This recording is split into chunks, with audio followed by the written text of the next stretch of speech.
हरे कृष्णा, राधे राधे। आप सभी का आपके अपने चैनल प्रभु कथा भजन में हार्दिक स्वागत है। आज इस वीडियो में मैं आप सभी को वैशाख महात्म का 26वां अध्याय सुनाऊंगी, जो इस प्रकार है। श्रुति देव जी कहने लगे कि शंख ऋषि और व्याध उसको इस प्रकार देखकर बड़े विस्मय से पूछने लगे कि तुम कौन हो और किस पाप से इस योनि को प्राप्त हुए हो, और अब किस शुभ कर्म से तुम्हारी बुद्धि शुद्ध हुई और अकस्मात तेरी मुक्ति हो गई। शंख के इस प्रकार पूछने पर पृथ्वी पर दंडवत गिरकर सिर झुका और हाथ जोड़कर कहने लगा कि मैं कुसिद मुनि का पुत्र रोचन नाम वाला प्रयागराज का ब्राह्मण था। आसन, शयन, निद्रा, लोकचर्या, ब्याज लेना यही मेरा काम था। मेरी किसी के प्रति श्रद्धा नहीं थी।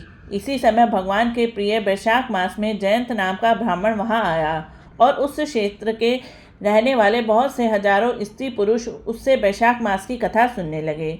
सब लोग प्रातःकाल स्नान कर मन लगाकर उसकी कथा सुनते थे। मैं केवल कौतुक देखने के लिए उस सभा में जाया करता था। मैं सिर पर पगड़ी बांध पान चबाकर बड़े दम्भ से वहां जाकर लोगों से इधर उधर की बातें करता और उनका मन कथा से हटाता था। उसी दोष के कारण मेरी बुद्धि नष्ट हो गई। अब मैं 84 लाख योनि भोग कर इस रूप में वृक्ष के कटोरे में बैठा हूँ। दैव योग से आपके मुख से निकली हुई कथा को सुनकर मेरे सब पाप नष्ट हो गए और दिव्य देह धारण कर मैं आपकी शरण में आया हूँ। मैं नहीं जानता कि आप मेरे कौन से जन्म के बंधु हैं। मैंने तो कभी किसी का कोई उपकार नहीं किया, फिर सज्जनों का संग कैसे हुआ, आप मुझ पर कृपा करके कहिए। शंख मुनि ने बड़े प्रेम से उसको उठाया और उनके स्पर्श से ही उसके सब पाप नष्ट हो गए। फिर उस दिव्य रूपधारी ब्राह्मण पर कृपा करके सब वृतांत कहने लगे कि हे ब्राह्मण, वैशाख मास और भगवान विष्णु का महात्म सुनने मात्र से तेरे सब पाप नष्ट हो गए। तू कर्म से अतिवाहिक लोकों में जाकर फिर दर्शान देश में ब्राह्मण के घर में जन्म लेगा और वेद शर्मा नाम से प्रसिद्ध होकर सब विद्याओं में निपुण होगा। प्रत्येक जन्म में तुझे जाति स्मृति रहेगी और तू संपूर्ण इच्छाओं को त्याग कर वैशाखोक्त विष्णु के प्रिय धर्म को करेगा।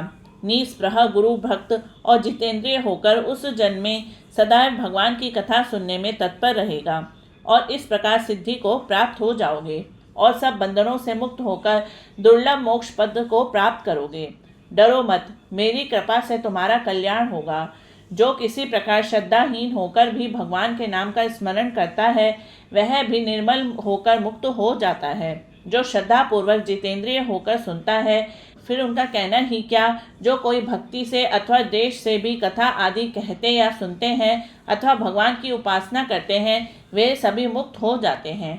भगवान के भिन्न यश से अंकित जो अनेक नाम हैं, उन्हें साधु महात्मा सुनते, गान करते और मनन करते हैं। ऐसे भगवान की सेवा में ना कष्ट उठाना पड़ता है, ना धन खर्च होता है, जिसके स्मरण मात्र से प्रकाशमय धाम मिलता है। उस दयालु परमात्मा की शरण में हम जाते हैं।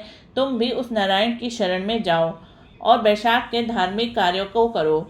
इसी से भगवान तुम पर प्रसन्न होंगे। ऐसा कहकर मुनीश्वर चुप हो गए।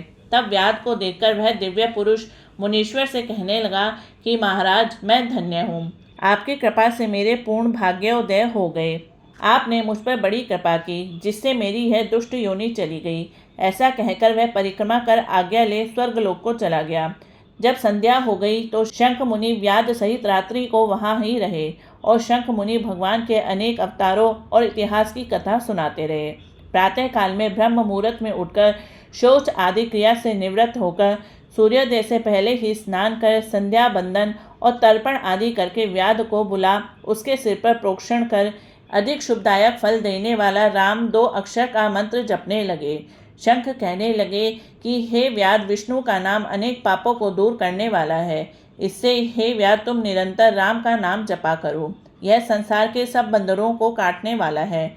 श्रुति देव जी कहने लगे कि जूता दान करने से ही व्याध को कितना दुर्लभ ऋषित्व प्राप्त हुआ। जो कोई इस पाप नाशक कथा को सुनेगा, उसका संसार में फिर जन्म नहीं होगा। इति वैशाख महात्म 26वां अध्याय समाप्तम।